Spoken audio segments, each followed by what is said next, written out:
toothpaste usually get their name because they remove some of the stain that's on the outside of the teeth.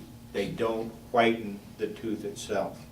If you actually whiten your tooth, then you have to use a chemical that releases hydrogen peroxide. It's usually it's urea peroxide or carbamide peroxide, that when it comes in contact with your saliva reduces hydrogen peroxide, which does the actual bleaching. Now the reason you want to use a custom tray, hydrogen peroxide has been is considered a carcinogen by the state of California. That means if it gets on soft tissue, it may cause cancer changes, okay? So you don't want to get it on the gum tissue. If you go in the grocery store and you buy a bleaching kit that you can buy in a drugstore or grocery store or Walmart, those contain a stock tray that's got to be able to fit everybody's mouth. So it's like a big, huge football mouth guard that you put in there, and you just fill it full of the bleaching material, and you're going to get a lot of material on the gum tissue, where you don't want it. So ideally, you should have a custom tray made by a dentist, and those trays will only fit on the hard tissue. They won't fit on the soft tissue. So it controls the amount of material. The ones that I use actually have a foam liner inside of them that absorbs the material and keeps it in contact with your tooth for a longer period of time. Most bleaching materials will tell you they need to be present in your mouth for at least 15 minutes to do you much good.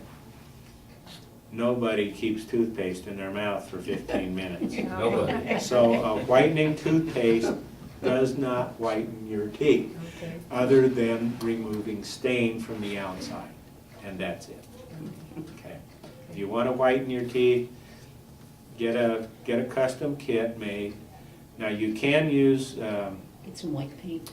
probably the best of the over-the-counter materials to whiten your teeth would be what are called Colgate white strips. Yes, I've tried. And they are a thin piece that looks almost like a piece of Scotch tape with a little thicker material on it. And you just basically press those over your teeth and then fold them onto the inside and press them on the inside. And it holds the material up against your teeth. And if you're good at putting those on, you can get almost the same effect that you get with a custom-made tray. But the learning curve to learn how to put those on is relatively significant, and if you aren't very dexterous with your fingers, not going to happen very well. What about chewing steak? What's that do to them? Chewing what? Chewing steak, what's that do to that white strip? The white strip, you only put it on and then you don't eat anything until you take it off. Okay?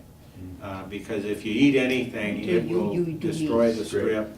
Yeah. I'll do you, Yeah. you do me. But you, Okay. most of the time, with a custom-made tray, I will tell my patients it needs to be in your mouth at least 15 minutes. 45 is better. If you want to put them in at night and go to sleep with them in your mouth and sleep in them and then take them out the next day, fine, it's not going to hurt anything. The Colgate white strips, they say leave them on 15 minutes, take them off after 45, that sort of thing. But again, if you want to sleep with them overnight, you can.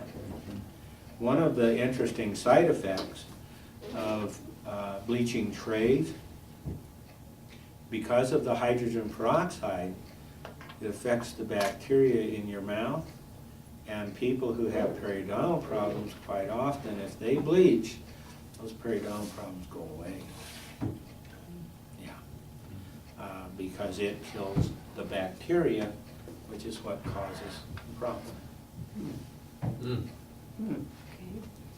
So you ought to use hydrogen peroxide for a mouthwash, huh? Well, again, you're exposing the soft tissue to the hydrogen peroxide, which is not the best. But if you keep it right around the edge of the teeth, where periodontal problems start is right around where the gum tissue meets the teeth.